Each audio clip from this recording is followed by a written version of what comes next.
이런 얘기 하기 좀 그렇긴 한데 부동산 사장님들이 싫어할 수 있어요. 정답은 내 주택을 팔려고 했을 때 싸게 팔고 싶으면 상관없어요. 근데 최대한 비싸게 팔고 싶잖아요. 비싸게 빨리 팔고 싶다라고 하면 그 부동산은 어떻습니다 라고 말하면 그게 사실 틀린 거거든요. 내가 있는 동네는 어떤지, 내가 가고 싶은 동네는 어떤지, 이런 부분에 대한 것들을 종합적으로 검토해 보셔야 된다. 많은 사람들이 부동산을 팔 때 가장 흔하게 하는 실수는 무엇인가요? 제일 많이 하는 실수는 내 물건이 제일 예뻐 보이는 실수를 많이 합니다. 이게 도대체 무슨 말이냐 할 수 있을 텐데, 내가 집을 직접 사보면 압니다. 내가 팔 때 되면 제일 비싸게 팔고 싶거든요. 거꾸로 생각해보면 좋을 것 같아요. 내 집을 제일 비싸게 팔고 싶어요. 그러면 매수하는 사람은 바본가요? 아니잖아요. 똑같은 A 단지에 33평형이 있는데 나는 10억을 불렀고 다른 사람은 9억을 불렀어요. 그건 좀 너무한가요? 그렇게 생각하면 예를 들어서 9억 9천이라고 해볼게요. 단 1,000만 원 차이가 난다 하더라도 당연히 사람들은 9억 9천으로 가겠죠. 그러면 여기에서 그런 얘기는 할 수 있을 겁니다. 1,000만 원 차이는 나긴 하지만 동호수가 달라. 예를 들어 똑같은 동의를 한다 하더라도 저층이냐 고층에 따라서 5천만 원씩 차이도 나고, 또 이게 로얄동인지 비선호동인지에 따라서도 또 그 역시 가격 차이 날 수 있거든요. 그래서 같은 단지 내에서도 가격 차이가 1억씩 날 수 있고요. 그리고 한강변에 있는 단지 같은 경우에 뷰 프리미엄만 그냥 5억에서 10억, 뭐 반포 이런 데들은 20억씩 가기도 하잖아요. 그런 부분들도 고려한다 했었을 때는 당연히 다를 수는 있습니다. 그런데 이게 제3자가 봤을 때 객관적으로 바라보는 그런 가격 차이로 적정해 놔야 되는데, 항상 보다 보면 더 좋은 동호수 가격이 예를 들어서 10억이야. 그건 나는 좀 더 싸게 내놔야 팔린다라는 걸 알아두셔야 되는데, 그렇지 않거든요. 항상 나는 비싸게 팔고 싶다라는 생각들을 해요. 그러면 그게 틀렸다라는 건 아닙니다. 그리고 제가 아까 비유를 그렇게 했지만 진짜 내 물건이 그 단지 내에서 로얄동 로얄층일 수 있습니다. 개방감도 너무 좋아. 그런데 우리가 매도하려는 목적이 무엇인지를 잊어버리시는 분들이 정말 많아요. 애초에 이걸 왜 팔려고 하나요? 집값이 너무 많이 올라간 것 같아서 수익 실현하려고? 물론 그럴 수 있어요. 그러면 그냥 천천히 파셔도 됩니다. 근데 보통은 매도하려고 하는 사람들이 수익 실현이라기보다도 내가 더 좋은 데를 가려고 그럽니다. 이제 이게 케이스가 전혀 다르니까 제가 구분해서 설명해 드릴게요. 예를 들어서 여러분들이 그냥 부동산을 내가 한 7억에 샀는데 지금 시세가 10억이래. 그런데 뭐 이 유튜브라든가 이제 전문가들 하는 얘기 들어보니까 이 김재경 소장은 집값이 또 서울은 올라간다고 얘기하지만 또 다른 분 유튜브를 보다 보니까 아우 이제 서울 부동산 끝났대. 집값 떨어진대. 그래서 내가 집을 팔려고 마음을 먹었어요. 근데 또 당장 지금 이 금액에 팔자니 팔긴 팔 건데 지금 팔기보다는 하반기에 파는 게 좀 더 좋을 것 같아. 지금 반포 보니까 가격이 좀 더 올라가니까 지금 부동산이 계속 올라가지 않는다 하더라도 좀 이따 팔아야지. 그런 생각이 있을 수 있잖아요. 그럼 뭐 나중에 팔면 돼요. 내가 제일 받고 싶은 금액에 내놓으시면 됩니다. 이분들 같은 경우는 아까 말한 것처럼 하반기에 더 좋아질 것 같으면 조금 더 끌고 가다 팔든가, 아니면 반대로 집값이 지금부터도 완전 하반기가 아니라 당장 꼬꾸라질 것 같아요. 그러면 지금 여기에서도 안 팔린다고 계속 고수해야 되나요? 더 싸게 내놔야 될 거 아니에요? 그런 식으로 뭐 내놓든가 그러면 됩니다. 근데 어떤 유형들이 대부분이냐? 보통 부동산에서 내 집을 팔았다라고 하면 또 사요. 왜냐? 의식주 중 하나잖아요. 부동산이라는 거, 여기서도 특히 주택 같은 경우는 실소유에 대한 부분들이 분명 존재하기 때문에 내가 전월세가 강제된다는 게 문제입니다. 그렇다 보니까 내 집 마련을 또 하게 되거든요. 그리고 보통 내가 가지고 있는 주택보다 이거 팔고서 더 싼 동네로 가나요? 아니에요. 더 좋은 동네로 관리합니다. 그럼 문제가 이제 발생되는 게 내 집값이 올라갈 수 있어요. 그런데 상급지가 더 먼저 더 많이 올라가거든요. 내가 10억을 받고 싶었는데 10억이 아니라 10억 5천을 받는다 하더라도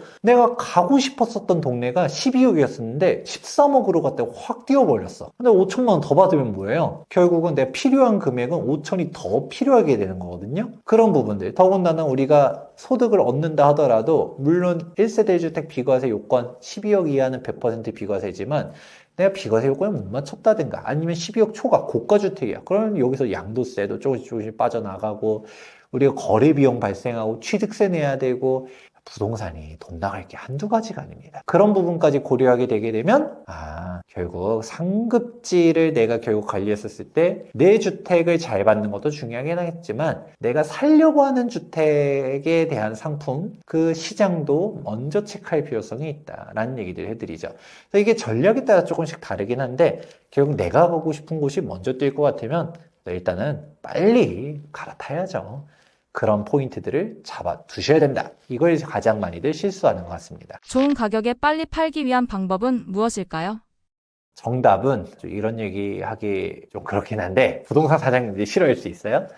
그냥 동네 부동산에 다 뿌리는 게 맞습니다. 내가 뭐 약간 매수했었던 부동산 사장님 있잖아요. 그러면 위리도 좀 지켜야 될 것 같고 그리고 단골이기도 하고 또 사장님이 전속 중개 계약 가시죠 얘기하면서 나한테만 잘 내놓으면 잘 팔아줄 수 있습니다 라고 말을 분명 할 겁니다. 또 뭐 그런 얘기 할 수 있어요. 동네 여기저기 다 뿌려놓으면 동네 물 되면 신경 써서 해주겠습니까? 그냥 여기도 뿌렸고 저기도 뿌렸네 하면서 또 관심 없게 내둘 수도 있어요 라는 식으로도 얘기할 거예요. 또 마지막으로 요즘이 어느 시대인데 21세기 아닙니까? 공동중개 다 합니다. 굳이 여기저기 다 안 뿌려도요. 제가 A 부동산과도 협업하고 B 부동산도 협업하고 C 부동산도 협업해요. 뭐 직접 A, B, C 다 내놓습니까?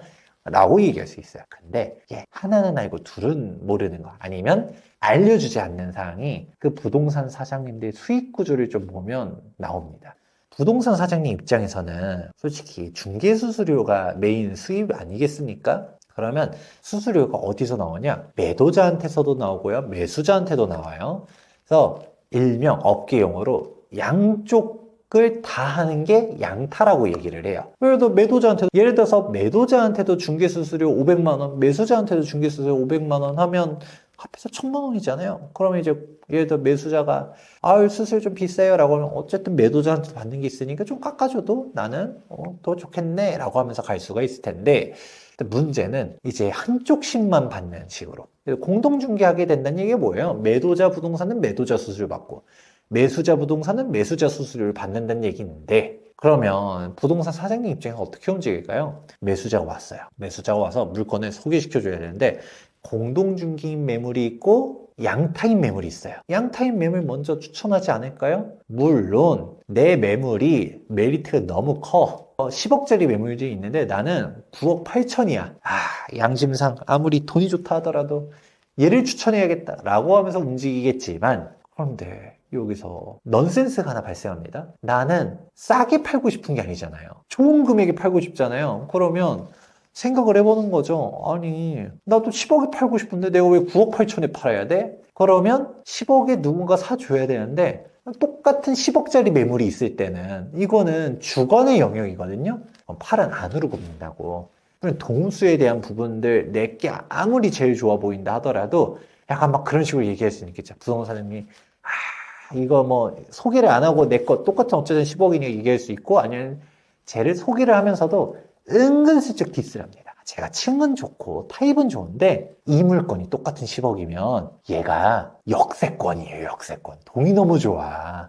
이런 식으로 뭔가 장점을 강조하고 단점을 부각시키고 하면서 유도할 수 있거든요. 그게 뭐 또 주관의 영역이니까 뭐라고 하기도 뭐하고요. 그러면 결국은 내 주택을 팔려고 했을 때 싸게 팔고 싶으면 상관없어요. 근데 최대한 비싸게 팔고 싶잖아요. 근데 비싸게 빨리 팔고 싶다라고 하면 모든 동네 부동산에 다 뿌리는 게 맞습니다. 그러면 이제 어느 손님이 어느 부동산 갈지 모르겠지만 어느 쪽이든 다 양타야. 그러면 그래도 뭐 다 매물이니까 뭐 팔아야지 이럴 수 있어요. 근데 그거는 있죠. 막 동네 다 뿌리는 동네 물건 내가지고 부동산 사장님들이 신경 안 써요. 뭐 이런 식으로 얘기하는 거는 이제 어떤 경우에 있냐? 엄청난 깍쟁이. 수수료도 막 뭔 중개 수수료 뭐 500만 원, 1000만 어우 뭔 소리야. 200만 받아 200만. 너 매수자한테도 받잖아. 200만 원도 아까워. 너 하는 일이 뭐가 있다고. 100만 원만 받아. 그러면 부동산 사장님 입장에서는 또 어떻게 움직일까요? 그러면 안 되겠지만 수수료가 더 많이 나오는 매물을 먼저 소개할 가능성이 높지 않을까요? 그러면 이제 답이 나오는 겁니다. 내 주택이 팔리려고 하면 제일 얘를 소개시켜주고 싶지 않아도 제일 싸야지 소개를 시켜주는 건데 여러분들이 부동산 가격 깎이기 시작하면 그냥 1,000, 2,000 깎이는 거 일도 아니거든요. 중개수수료 이거 몇백만 원 아끼려고 하다가 그냥 실제로 차 떼고 포 떼고 하다 보면 그게 아닐 수 있으며, 그러면 정확하게 하게 되면 부동산 사장님한테 딱 전화 다 돌리면서 저희 법정 수수료 얼마죠? 저희 풀로 다 드리겠습니다. 이러면서 돌리면 그럼 부동산 사장님들이 1번 매물, 1번 매물. 왜냐면 그냥 매물 내놓는 거랑 처음부터 수수료 빵빵하게 드리겠다라고 하게 되면 그냥 얘를 먼저 팔아야겠다라는, 우리 어떻게 따지면 아주 1급 손님이 되는 거죠. 그러면 어쨌든 중개 수수료 500만 원, 1,000만 원 이게 아까울 수 있어요. 근데 어쨌든 비용에서 공제가 다 되거든요. 그런 식으로 생각하고 우리가 중개 수수료 아무리 아껴도 어쨌든 얼마는 내야 돼요. 그러면 그 정도 차이를 봤었을 때 메리트를 딱 주게 되면 부동산 사장님도 아까 얘기했죠. 거꾸로 내 물건이 살짝 동호수가 좀 덜 해도 그래도 얘를 막 너무 좋아요. 장점을 부각하면서 팔 수도 있지 않을까요? 그런 부분들을 좀 잘 생각해 보자. 그래서 내 거를 잘 팔기 위한 방법, 일단 동네 부동산 다 뿌리고 수수료 잘 주겠다라고 하게 되면 분명 부동산 사장님들이 열심히 할 겁니다. 그러면 이제 답이 나오죠. 소장님, 저는 동네 부동산 다 뿌렸고요. 뭐 한 50개 있어서 50개 다 뿌렸고요. 수수료도 풀로 다 주겠다라고 했어요. 그래도 안 팔려요 라고 하면 비싼 겁니다. 그렇게 해놔도 안 팔리면 가격을 깎아야 되는데, 먼저 할 수 있는 방법들은 그렇게 해보시면 좋을 것 같다 라는 팁 알려드리도록 하겠습니다. 최근 부동산 시장 흐름에서 매도자가 꼭 알아야 할 점은 무엇이 있을까요?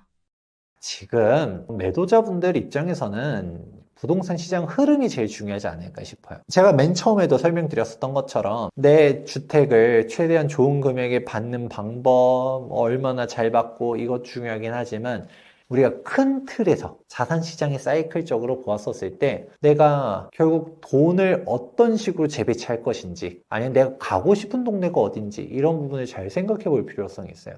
결국은 우리가 소탐대실 할 수 있거든. 여기서 막 최대한 극대화하려고 막 잘 팔려고 노력을 했었지만 결국 내가 가고 싶은 동네는 못 갈 수도 있고, 결국 시간을 여기서 다 끌었더니 상급지는 더 뛰었어 이럴 수도 있는 거죠. 그리고 또 내가 움직이려고 했었더니 또 이제 저 동네는 애초에 매물도 없어. 나는 팔려고 했었는데 또 거꾸로 이런 경우도 있죠. 나는 집을 팔았는데 살 게 없을 수도 있어요. 그리고 반대로 이런 경우도 있을 수 있습니다. 뭐 그냥 누가 팔라고 해서 좋은 가격에 팔아드릴게 해서 팔았어요. 팔고 계획이 없는 분들도 있어요.